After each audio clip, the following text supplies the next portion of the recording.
This new interpretation of the sobbing holy messengers from Doctor Who carries a baffling box to the home of Rachel and Ben. The lady's ex arbitrarily shows up after she has continued on with her new beau, and, in the wake of being welcomed in, speedily inquires as to whether they are distant from everyone else. Needing to save his better half any show from managing what is happening, he lies while she conceals in the other room. Sean then offers him a wrapped box and a manually written note. Inside the case isn't anything, only clear darkness. A void that things fall into, however, don't return out of until a trickling, wet, moderately aged man with swelling eyes and a silent mouth removes them. The note educates our hero, Ben, Nick Tag, consistently to keep his eyes on the crate. It makes sense of that Sean, Josh Shell, unfortunately needs to dispose of the case. It was Ben's concern now, except if he disposed of it as well, by having some clueless casualty open it. The note further makes sense of that the thing inside can't move as long as the container is watched. At the point when an unusual man arises scarcely from the container, Ben leaves Rachel, Tegan Rose, to look after it, while he finds Sean to request replies.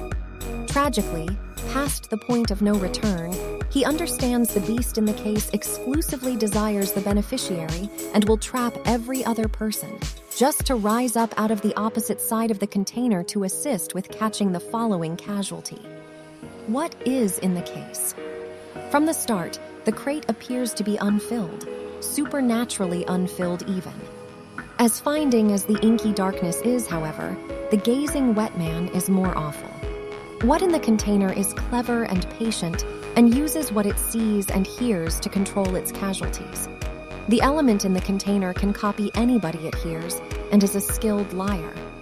By rehashing key lines, staying still in any event, when Ben is turning away and Rachel is watching, and potentially making bogus accounts, it fools Ben into figuring anybody can watch the container and keep the man under control.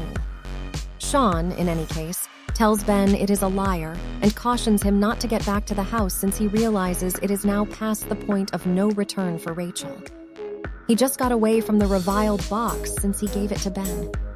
Sean needed to part with the case, and despite the fact that he didn't be guaranteed to need Ben dead, he was somebody he hated in light of the fact that he was presently dating Rachel. The completion of opposite side of the case. At the point when Ben gets back to the house, he finds the wet man altogether out of the case and shutting in while his flunkies, outlined in shadows, overwhelm him from the steps. The greater part of the lights have been handicapped in the house, and water is all over the place.